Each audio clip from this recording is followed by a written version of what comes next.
ময়ো কেতিয়াও ভবা নাছিলোঁ দেউতা। ভাবিছিলোঁ বৌ দুজনী শুধৰণি হৈ ঘৰলৈ উভতি আহিছে, কিন্তু নাই, সিহঁতে প্ৰতিশোধ ল'বলৈহে এইখন ঘৰত আকৌ ভৰি দিছে। এই সমস্যাৰ পৰা মই সকলোকে উলিয়াব লাগিব। খুৰা খুৰীয়ে ইমান কষ্ট, ইমান ত্যাগ কৰিছে আমাৰ কাৰণে।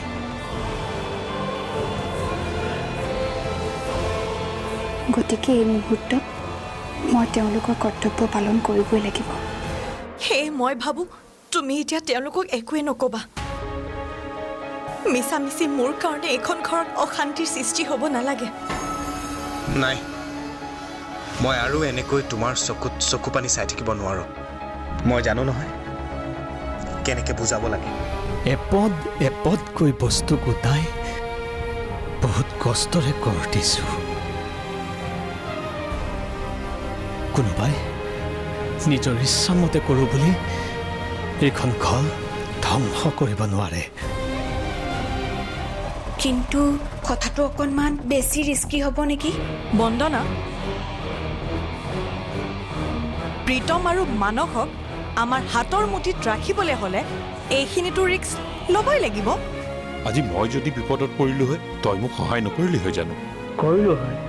তেনেহ'লে এতিয়া বল বল। কি শুনিবলগীয়া হয় একোতো ঠিক নাই।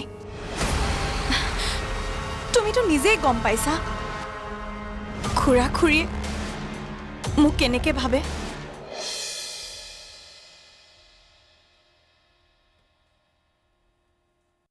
ইনফেক্ট তুমি নিজেও শুনিছা খুৰা খুৰীহঁতে মোক লৈ কি আলোচনা কৰে।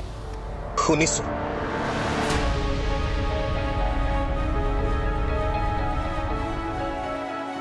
চোৱা, এইবোৰ কথা ভাবি নিজৰ মনটো বেয়া কৰি নাথাকিবা।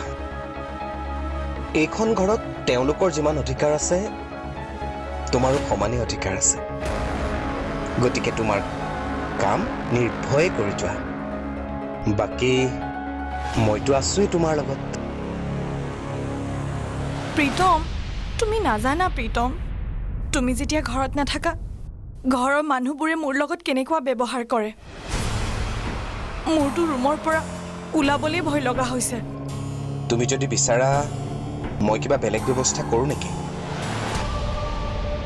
এনেকৈ আৰু তুমি অশান্তি পাই থকাটো মই নিবিচাৰোঁ। কোৱা, মই কি কৰোঁ? প্ৰীতম, মই এইখন ঘৰ এৰি যাব নিবিচাৰোঁ। এতিয়াৰ পৰা এইখনেই মোৰ ঘৰ আৰু এইখন ঘৰৰ মই ডাঙৰ বোৱাৰী। গতিকে মই সকলোবোৰ চম্ভালি ল'ব বিচাৰোঁ, নিজৰ কৰ্তব্যবোৰ পালন কৰিব বিচাৰোঁ। সেইটোতো ময়ো বিচাৰোঁ, কিন্তু এই ঘৰখনৰ মানুহবোৰে যে তোমাক নিবিচাৰে। তুমি এনেকৈ দুখ কষ্ট সহ্য কৰি থাকি লাভ কি? কিন্তু মই এতিয়া এইখন ঘৰ এৰি যাব নিবিচাৰোঁ। চাওঁচোন সময়ত কি হয়। তেনেহ'লে এনেকৈ আৰু মন বেয়া কৰি নাথাকিবা। নিজকে ষ্ট্ৰং কৰা।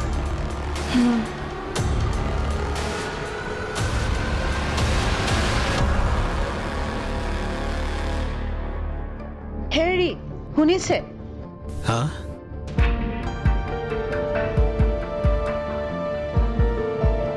আপুনি ক'ৰবালৈ যায় নেকি?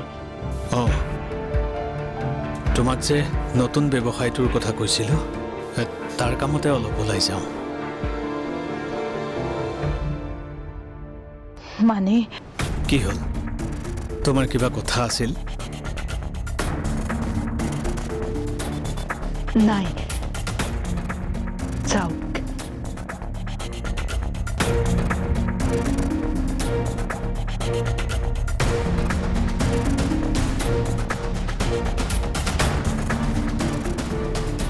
শুনকচোন,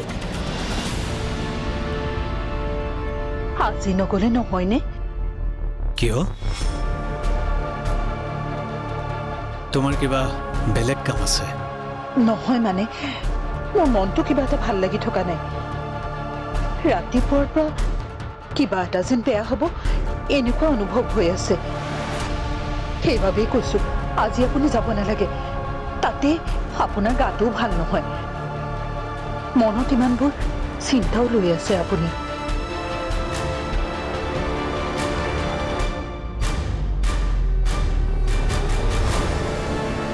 এৰা এনেকৈ ওলাই যাবলৈ মোৰো মন যোৱা নাই, কিন্তু কিবা এটা কাম নকৰিলে চলিম কেনেকৈ?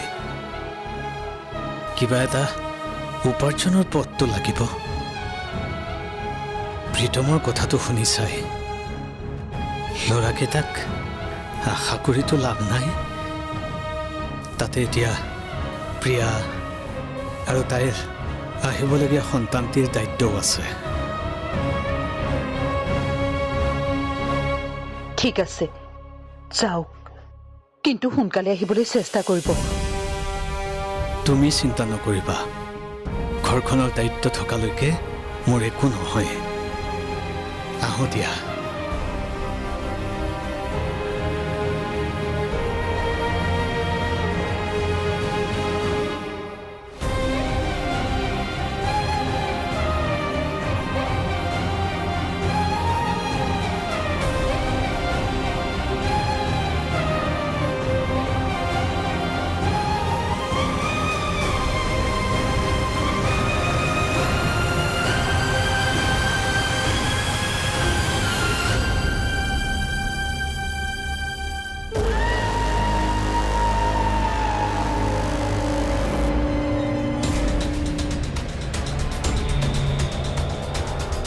দাদা, এই এড্ৰেছটো ক'ব নেকি অকণমান?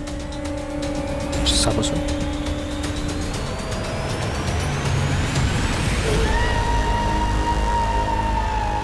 এইটোতো ইয়াৰ এড্ৰেছ নহয়। নাই নাই, মানুহজনেতো এয়াৰ এড্ৰেছ বুলিয়ে কৈছে।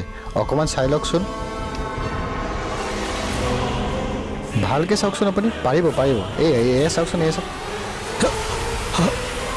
জলদি জলদি।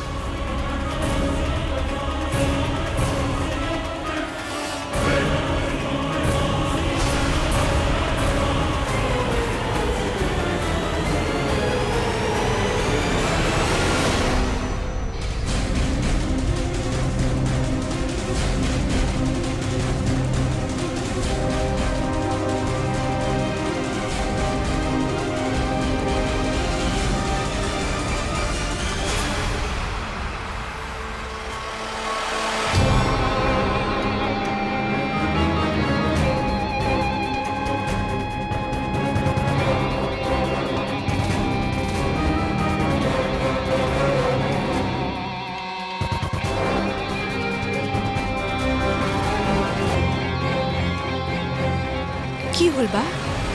তুমি ইমান টেনশ্যনত যে? একো নাই। আৰু তুমি যে কালি কিবা এটা প্লেনিঙৰ কথা কৈছিলা, কি হ'ল? সকলো হৈ আছে বন্দনা, তুমি টেনশ্যন নল'বা। ক'ত কেনেকৈ কি ছেটিং কৰিব লাগে মই সকলোবোৰ কৰি থৈছোঁ। অতি সোনকালে আমি ৰিজাল্ট পাই যাম।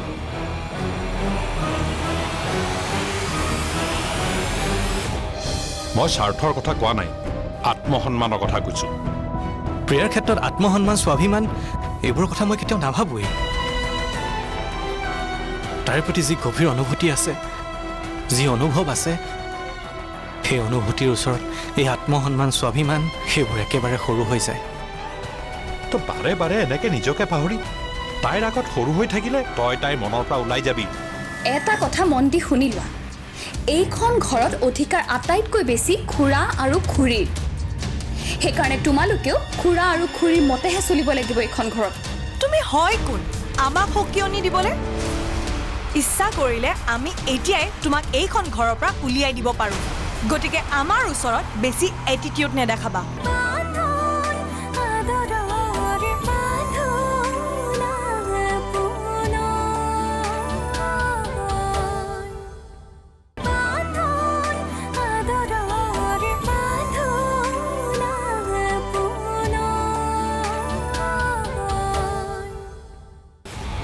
এতিয়া বুজিলি তই?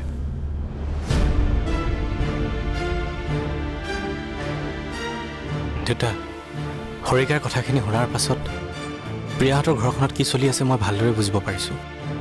বৌহঁতে মোৰ সন্মুখতে প্ৰিয়াক বেয়া ব্যৱহাৰ কৰিছিল, এতিয়া অকলে পাই তাইক আৰু কিমান বেয়া ব্যৱহাৰ কৰিব তাৰ কোনো ঠিক নাই।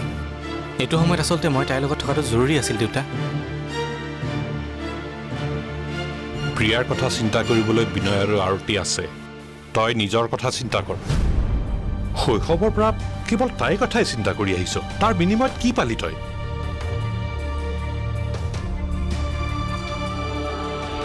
নহয় দেউতা, সঁচা সম্পৰ্কই কেতিয়াও বিনিময় নিবিচাৰে, আৰু এই কথা তুমিও ভালদৰে জানা। কাৰোবাৰ বিপদৰ সময়ত সহায় কৰাতকৈ নিজৰ স্বাৰ্থৰ কাৰণে চিন্তা কৰাটো জানো উচিত? তই ভুল বুজিছ মোক। মই স্বাৰ্থৰ কথা কোৱা নাই, আত্মসন্মানৰ কথা কৈছো। প্ৰিয়াৰ ক্ষেত্ৰত আত্মসন্মান, স্বাভিমান এইবোৰৰ কথা মই কেতিয়াও নাভাবোৱেই। তাইৰ প্ৰতি যি গভীৰ অনুভূতি আছে, যি অনুভৱ আছে, সেই অনুভূতিৰ ওচৰত এই আত্মসন্মান, স্বাভিমান সেইবোৰ একেবাৰে সৰু হৈ যায়। তো বাৰে বাৰে এনেকে নিজকে পাহৰি তাইৰ আগত সৰু হৈ থাকিলে তই তাইৰ মনৰ পৰা ওলাই যাবি। মানুহে নিজৰ পৰিচয় সম্পূৰ্ণকৈ গঢ়িবলৈ আত্মসন্মানৰ প্ৰয়োজন, বুজিলি তই? দেউতা,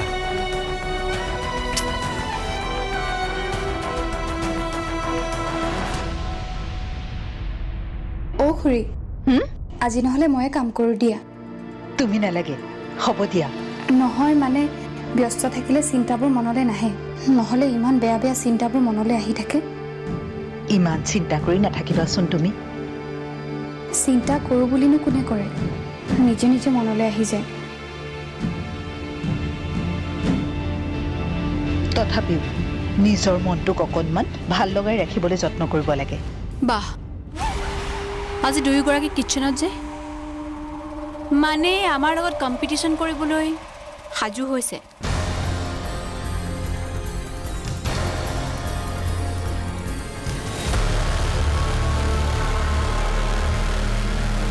কিয় নহ'ব? খুৰাই দুয়োকে সাহস দি থৈ যোৱা নাই জানো? এইখন ঘৰ আমাৰো, তোমালোকৰ সমান আমাৰো এইখন ঘৰত সমানে অধিকাৰ আছে। আমি কি এতিয়া কিটচেনত সোমাবলৈ তোমালোকৰ পাৰ্মিশ্যন ল'ব লাগিব নেকি? অঁ, লাগিব। বিশেষকৈ তুমি, কাৰণ এতিয়া তুমি এইখন ঘৰৰ পৰা অধিকাৰ হেৰুৱাই পেলাইছা। কাৰণ এবাৰ বিয়া হৈ ওলাই যোৱাৰ পাছত ছোৱালীয়ে এৰি থৈ যোৱা ঘৰখনৰ ওপৰত কোনো অধিকাৰ নাথাকে। আৰু ঘৰত থাকিলেও তুমিতো বিবাহিতা। আৰু আমি এইখন ঘৰৰ বোৱাৰী, গতিকে এইখন ঘৰত আমাৰ অধিকাৰ বেছি, হয় নহয় খুৰী? অধিকাৰ শব্দটোৰ লগত বহুত কথা জড়িত হৈ থাকে বন্দনা। অধিকাৰ নিজৰ কৰ্তব্য আৰু দায়িত্ব পালন কৰিলেহে পোৱা যায়, আৰু এই কৰ্তব্য আৰু দায়িত্ব পালন কৰিবলৈ যাওঁতে যিয়ে আটাইতকৈ বেছিকৈ ত্যাগ কৰে সিয়ে আটাইতকৈ বেছিকৈ অধিকাৰ পায়। তোমালোকে এইখন ঘৰৰ কাৰণে কি কৰিছা? কেৱল নিজৰ বেয়া চিন্তাবোৰেৰে ঘৰখনত অশান্তিৰ সৃষ্টি কৰিছা। ইমান বছৰে ইমান কষ্টৰে সজা ঘৰখন ভাঙিবলৈ চেষ্টা কৰিছা। আৰম্ভ হৈ গ'ল ডাইলগ। আপোনালোকৰ এই ডাইলগবোৰ কিতাপত পঢ়ি বা চিনেমাত চাইহে ভাল লাগে, বাস্তৱত নহয়। বাস্তৱত বোৱাৰীয়েহে ঘৰৰ উত্তৰদায়িত্ব পায়, আৰু এই নিয়মেই সমাজত চলি আছে। তোমালোকে নিজকে এবাৰ সোধা, তোমালোকে জানো ঘৰখনৰ প্ৰতি কিবা দায়িত্ব পালন কৰিছা? অধিকাৰ খুজিলেই পোৱা নাযায়, অধিকাৰ আৰ্জি লোৱা হয়, সাব্যস্ত কৰা নহয়। কোনে আপোনাক অধিকাৰ বিচাৰিছে? আমি মাত্ৰ সোঁৱৰাইহে দিছোঁ যে এইখন ঘৰ আমাৰ।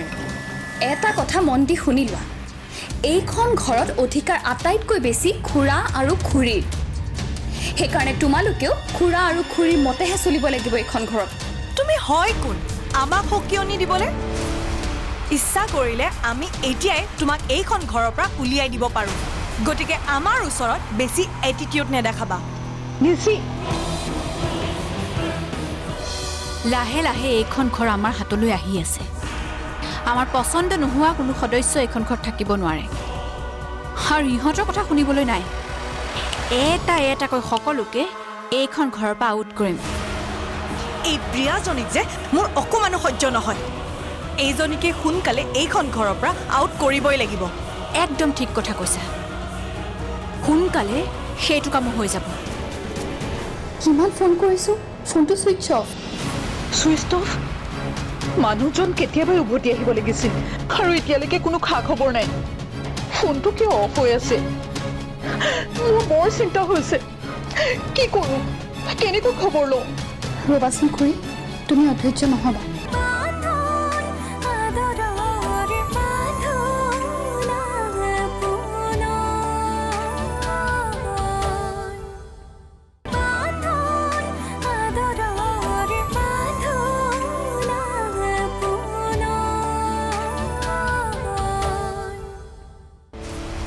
ইচ্ছা কৰিলে আমি এতিয়াই তোমাক এইখন ঘৰৰ পৰা উলিয়াই দিব পাৰোঁ গতিকে আমাৰ ওচৰত বেছি এটিটিউড নেদেখাবা নিচি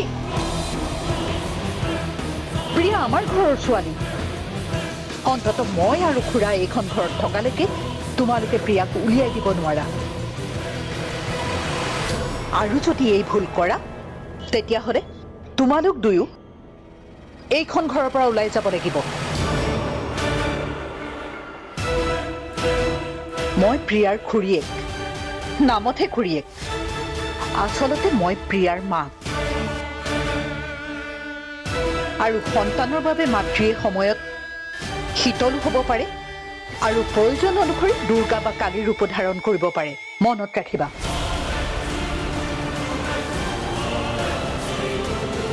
প্ৰিয়াক কিবা অপকাৰ কৰাৰ আগতে তোমালোকে মোৰ আৰু খুৰাৰ সন্মুখীন হ'ব লাগিব গতিকে এনেকুৱা যদি কিবা এটা লেতেৰা চিন্তা মনত সোমোৱাই ৰাখা তেনেহ'লে কিন্তু তোমালোকক এইখন ঘৰৰ পৰা উলিয়াই দিয়া হ'ব চাওঁচোন কোন এইখন ঘৰত থাকে আৰু কোন এইখন ঘৰৰ পৰা ওলাই যায়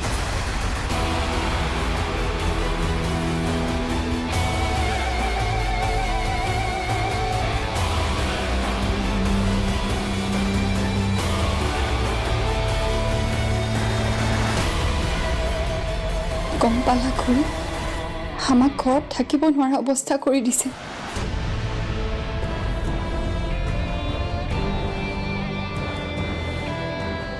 সকলো ঠিক হৈ যাব মাথো আমি অলপ ধৈৰ্য ধৰিব লাগিব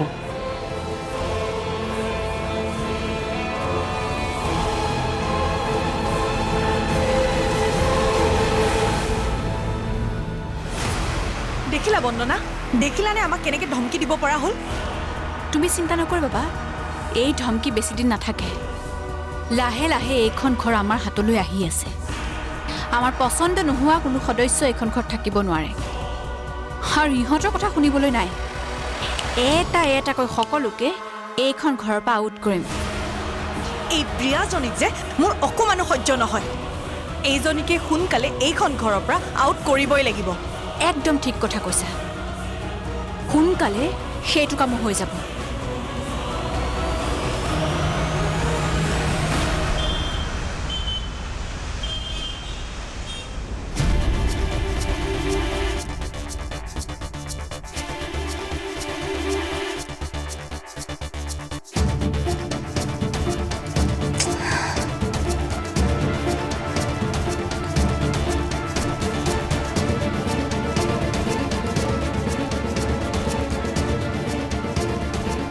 কি হ'ল কিমান ফোন কৰিছোঁ ফোনটো ছুইচ অফ ছুইচ অফ মানুহজন কেতিয়াবাই উভতি আহিব লাগিছিল আৰু এতিয়ালৈকে কোনো খা খবৰ নাই ফোনটো কিয় অফ হৈ আছে মোৰ বৰ চিন্তা হৈছে কি কৰোঁ কেনেকৈ খবৰ লওঁ ৰ'বাচোন খুৰী তুমি অধৈৰ্য নহ'বা এতিয়াও বহুত সময় হোৱা নাই নহয় ক'ৰবাত কিবা কামত বিজি হৈ থাকিব পাৰে ফোনটো থাকিলেও বেলেগ এটা কথা ফোনটো ছুইচ অফ মোৰ বৰ চিন্তা হৈছে প্ৰিয়া